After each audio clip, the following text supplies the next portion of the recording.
Hey there, Yuri here in my dining room. Welcome back to my channel and welcome back to another Organize With Me video. Y'all ready for this?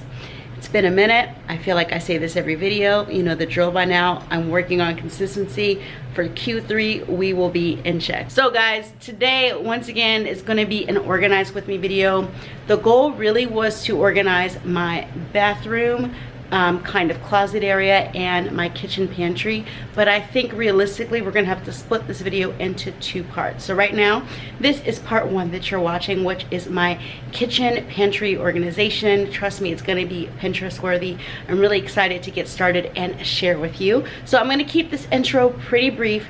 What we're gonna do today on the agenda is first make a to-do list of everything that needs to get done. We're gonna clear out the pantry, we're gonna reorganize the pantry, and then we're gonna do labels, which is what I am most excited for. So stay tuned, I'll be sure to keep you entertained, but you guys know, before we can get started, I need coffee. So let's go ahead and get that started.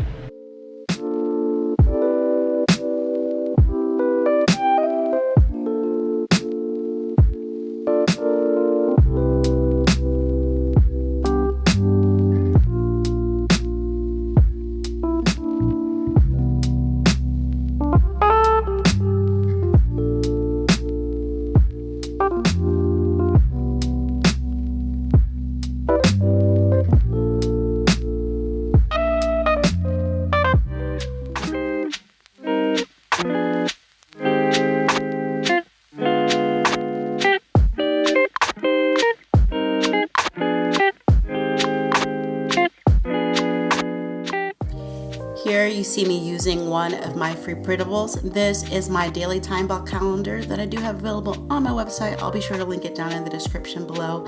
I also have it double-sided with one of my products that I sell in my Etsy shop. Anyways, what I'm gonna do here is use the three different sections, the morning, afternoon, and evening, to plot out my day, and then I'll use the side on the left to put out my actual to-do list. So this is something that I like to do as I start any project, just to get myself and my brain organized.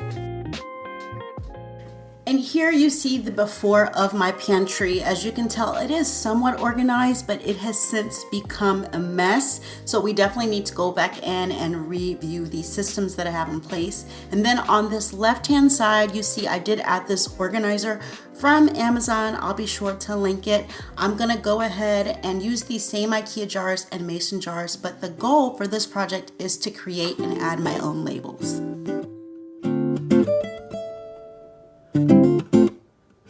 Can I keep it real with you?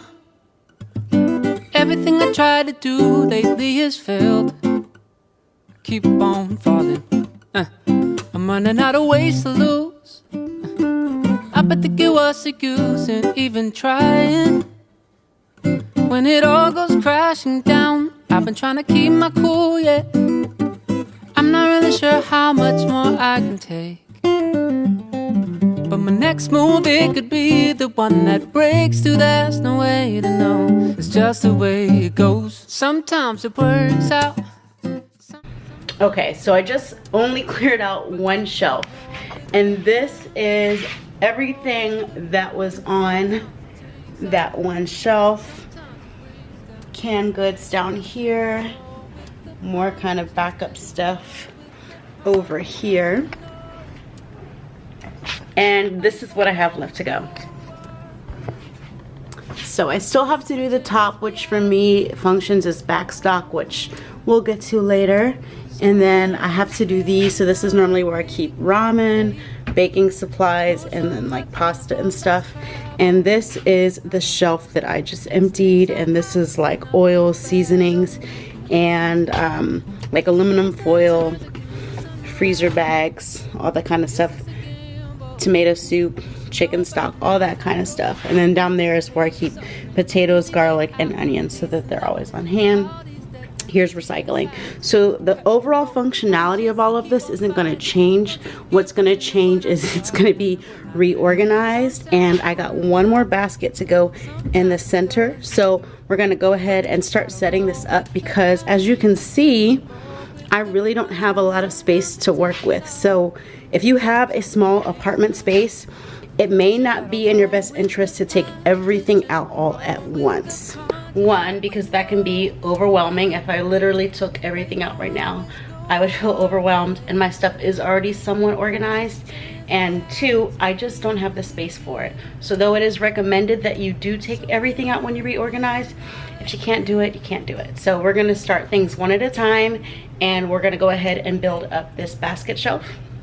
Let me show you really fast what we're working with. These are the baskets. This one I already had, and the one on the bottom I already had. This one I got from the Container Store. All three of them are from the Container Store. These are the medium-sized water hyacinth baskets. So I have three of these that will go across. These are labels that I currently use in my bathroom that I got another set of for me to use. These are from Target. They used to be $6, I think, and now I believe that they are $7. So we'll be utilizing these, and this is the first shelf that we're going to start with. Sometimes it works out, sometimes it doesn't, yeah. But you gotta roll with the punches, roll with the punches. Sometimes it takes off, sometimes it breaks down, but you gotta roll with the punches, yes. Just roll with the punches, yeah, we know. It is a new day. In fact, this footage you're watching is actually from my 35th birthday, before I had all of my birthday festivities. Here you just see me refilling these Ikea jars and these mason jars. Links, of course, are down below. I just love the look of these, and for me, it's totally worth it. Highly advise you, if you're going to redo any sort of pantry organization, to use clear glass jars like this. Once again, they're affordable and they just make everything look clean. In this right here, you're seeing me do one of my favorite hacks. If you are going to use clear glass jars, sometimes you do need a little instruction. So all I do is I cut out the label of whatever packaging I am emptying, and I just tape that label to the bottom of these glass jars. For me, I don't need it with pasta, but I definitely need it with rice.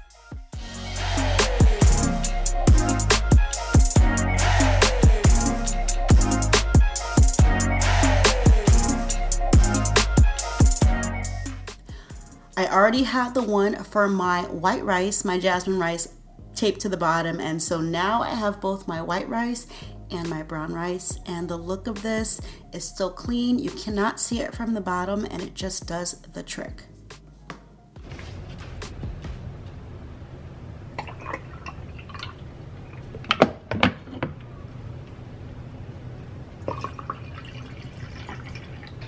Hey guys, it's been at least more than a week, actually maybe two, since I've started the project.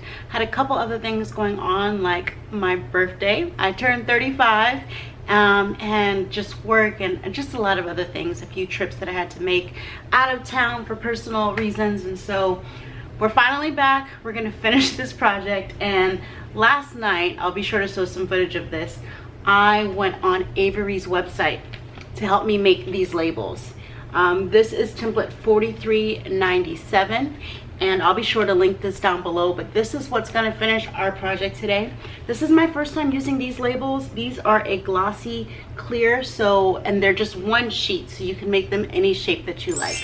So last night what I did was use their program. I decided just to go with the simple sans serif font. I think this one is called Garamond.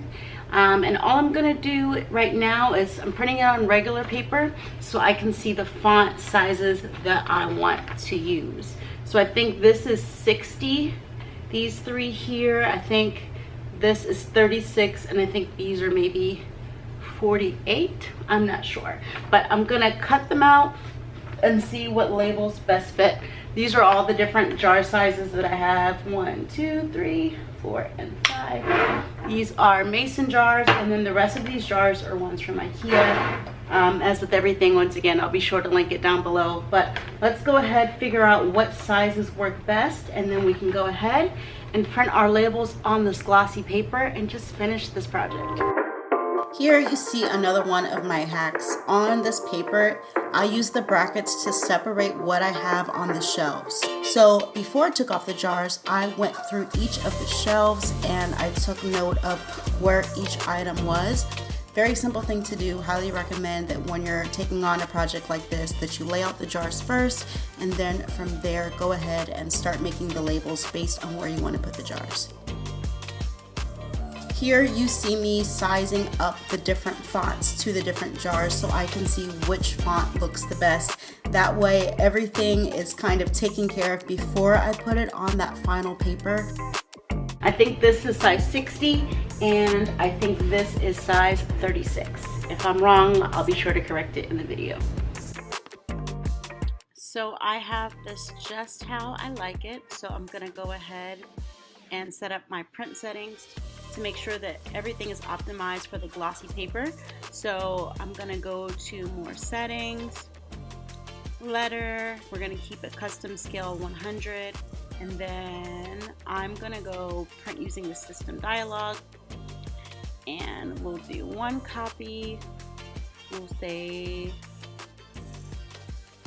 quality, okay, feed from rear tray. That's what works best on my computer if I'm using any sort of specialty paper.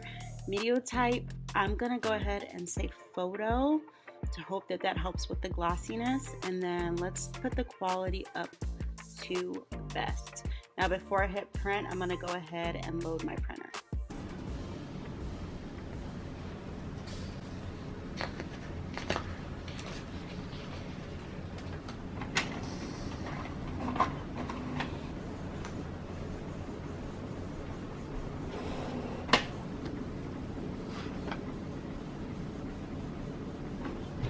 So somehow I had it print 2 of these sheets, but you know what, that's good because that means I could use one to experiment how to best cut it. So you don't have to. If you try this out for yourself, I can give you guys some tips. So I'll experiment with this one. I think the bold came out really well, so I'm excited to put these on this. And the plan is right now, since I continue to have one of each, I'm gonna get it just the way I want on each of these, and then section by section, height by height, I'll go back and I'll line them up so that all the jars with this size match up perfectly. So I'll start with these, get them the way that I want, same with these, and then we'll just go from there.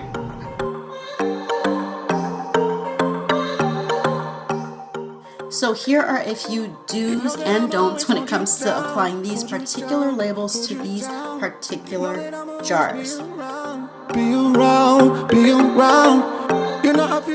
The first thing I want to say is do not use a card to smooth down the labels. I tried doing this, and when I did, the card would take the ink right off the label. I'm trying to show you a close-up of it. It's hard to see on camera, but trust me, using a card to smooth down was not the plug.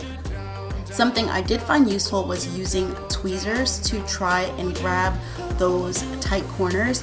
The best way that I found for placing the label on the jar was not doing left to right, not doing top to bottom, but to do middle and then side and side. Again, I recommend placing the middle of the label right where you want it and then pushing on to the side and the side. Hold you down like a push start button. I'ma be around when your friends start fretting. The last thing I want to recommend is using a small level if you do have one on hand to try to make sure that everything is nice and even. So here's what we're working with so far. This, in case I didn't show it before, this is how I identified my baking soda from my rolling flour. I used to have this masking tape on top, but now we can just peel it right on away. Same with this one, because now I have it labeled, and all I have left to do are the rest of these small jars and my mason jars. You can see that for these I moved them up to the center just a little bit more, just because I feel it looks better. Because of the bevel, it does make it harder to stick down, but I did the best that I could and tried to keep it level. And then here's my ziti, fettuccine, my penne, and I have shells and noodles over here because the noodle type can change. And yeah, that's what it's looking like so far. So for the mason jars, there's a line, and I'm using that line as a level to figure out the best placement, and I'm just trying to center the label right in the middle. But on my shelf, you guys will see in a second, this actually sits like this, so this is placed perfectly. This is probably my favorite thing. You know we make each other better. You got me singing, oh yeah, oh yeah. You got me singing, oh yeah, oh yeah. You know that I'm always hold you down, hold you down, hold you down. You know that I'm always be around, be around, be around. You know I feel worried about that thing. Alright guys, are you ready for the reveal? First, here is the before. It doesn't look too bad, but it definitely could use some organizing, and it is a bit of a mess.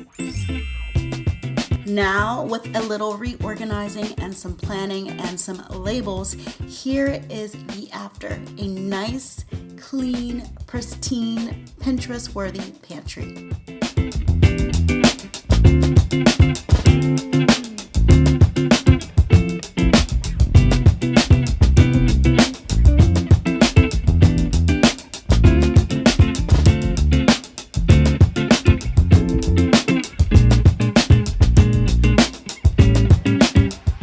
Some of my favorite things in this project are the water hyacinth baskets, which I do get from the Container Store.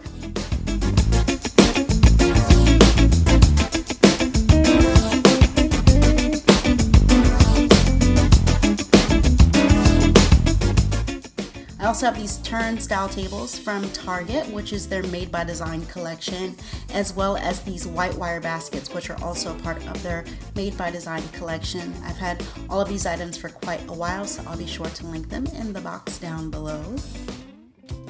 And as I keep mentioning, the glass Ikea jars, which come in multiple sizes, that always come in clutch and are extremely affordable.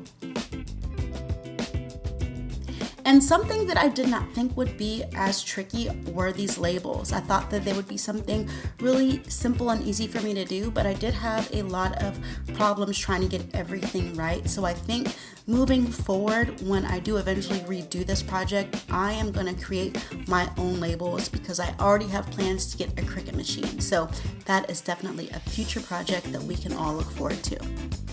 So that's gonna do it for this video, guys. I do hope that you enjoyed it. It did take me a little longer than I expected, what with my work schedule and my birthday month, but now that everything is nice and clean and tidy, I am super pleased. I hope that you are as well. Please be sure to give this video a thumbs up, subscribe for more videos along the way, and I will see you in the next one. Until then.